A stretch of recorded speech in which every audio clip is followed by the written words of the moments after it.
VT Bulletin sponsored by उत्तम Singh academy Rewa.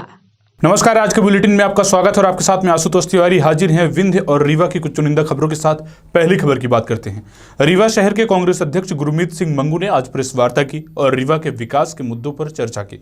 Rewa Congress अध्यक्ष ने मध्य प्रदेश विधानसभा अध्यक्ष का नाम लेते हुए बताया कि रीवा के विकास के लिए बीजेपी की झूठी बयानबाजी को सार्वजनिक किया है। इसमें उन्होंने बताया कि रीवा विकास की सड़कों को लेकर खूब भ्रष्टाचार हुआ है। साथ ही साथ कन्या महाविद्यालय बनवाने की मांग, अपराधों के साथ साथ नशाखोरी पर भी बात करते हुए गुरमीत सिंह मंगू ने बताया है कि वर्तमान समय की सरकार पर इस पर अपने हाथ खड़े कर ली है और अमहिया थाना के विकास को बताते हुए कांग्रेस की तारीफ की है और बताया है कि कांग्रेस की ही देन है कि आज रीवा के अमहिया थाना का निर्माण हुआ है, जिससे अपराध में भी कमी आई है।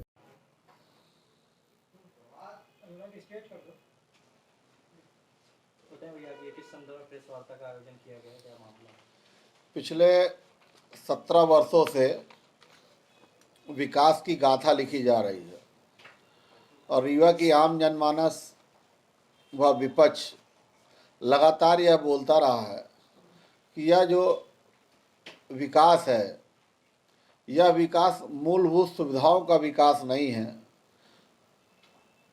ठेकेदारी का विकास है, अपना विकास है, यह ज़मीन इधर से उधर कर दो, यह विकास है। अभी विधानसभा अध्यक्ष जी ने दो बातें बड़ी प्रमुखता से कही रीवा के शहर के विकास को लेके, और उन्होंने सीधा सीधा जवाब रीवा के एक विकास पुरुष को दिया है। 2 फ्लाईओवर रीवा का विकास नहीं हो सकता, ये गिरीश गौतम जी ने कहा, विधानसभा अध्यक्ष जी ने। फिर विधानसभा अध्यक्ष जी ने कहा कि ये धूल धक्कड़, साफ साफ लिखा है, धूल धक्कड़ से भरी सड़कें विकास की गाथा नहीं कह सकते, ये भी कहा। तो भारतीय जनता पार्टी के उस विकास पुरुष को आईना दिखना चाहिए कि अभी तक रीवा की आम जनमानस बोल रही थी, विपक्ष और बुद्धिजीवी बोल रहा था। अब भारतीय जनता पार्टी के मध्य प्रदेश के विधानसभा अध्यक्ष ने जो विकास पुरुष को आईना दिखाया है, उसके लिए मैं विधानसभा अध्यक्ष जी को साधुवाद धन्यवाद कहता हूं कि कम से कम शिवराज के इस चहेते को आपने आईना दिखाने का प्रयास किया। और बीडी शर्मा जी बीच बीच में आके आईना दिखा ही रहे हैं विकास पुरुष को, और वो आप सबके बीच में दिख भी रहा है। ये 100 करोड़ की मॉडल सड़क कहाँ गुम हो गई पिछले 17 वर्षों में, आम जनमानस देख रहा है। संजय गांधी अस्पताल की अव्यवस्था का आलम आम जनमानस देख रहा है।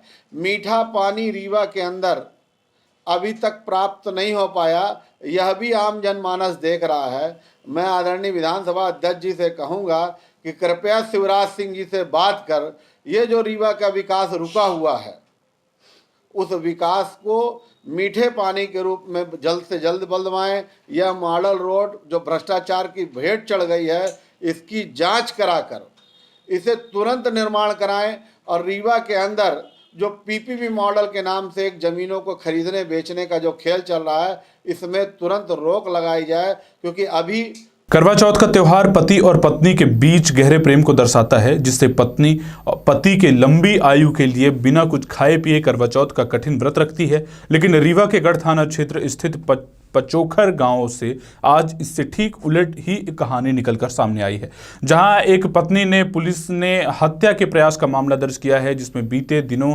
पति और पत्नी के बीच मामूली बात को लेकर विवाद हुआ था और पत्नी ने समीप रखा गर्म पानी पति पर उड़ेल दिया, जिससे वह गंभीर रूप से झुलस गया। इस दौरान पास ही खड़ा उसका 4 वर्ष का नाती भी आंशिक रूप से झुलस गया। बुरी तरह झुलसे पति को संजय गांधी अस्पताल में भर्ती कराया गया है, जहां पर उसकी हालत गंभीर बनी हुई है।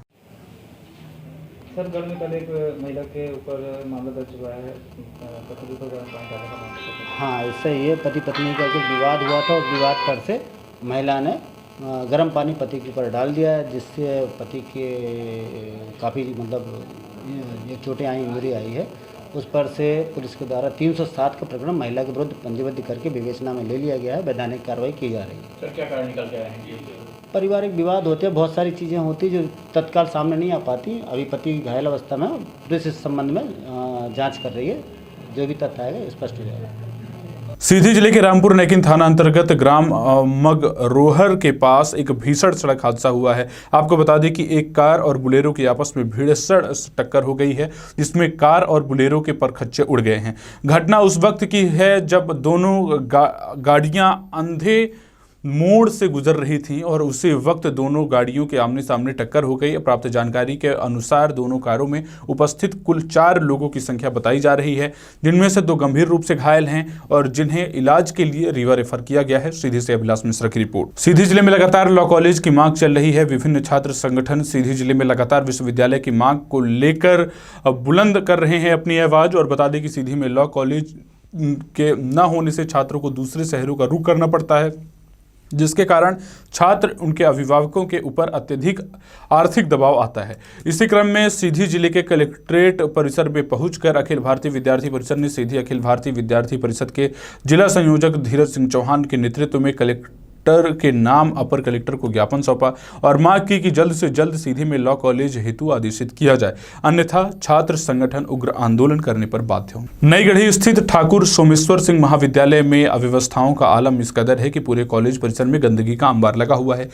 2000 स्टूडेंट वाले इस विद्यालय में केवल 200 स्टूडेंट के लिए बैठक व्यवस्था उपलब्ध है। अगर महाविद्यालय में अध्ययनरत 50% छात्र भी आ जाएं तो महाविद्यालय में बैठने के लिए व्यवस्था नहीं है। ऐसे में बेहतर शिक्षा का सपना कैसे साकार हो पाएगा। महाविद्यालय के प्रोफेसर दीपांकर ने बताया कि यहाँ तो बैठक व्यवस्था के अलावा भी इतनी अव्यवस्थाएं हैं कि कह पाना मुश्किल है।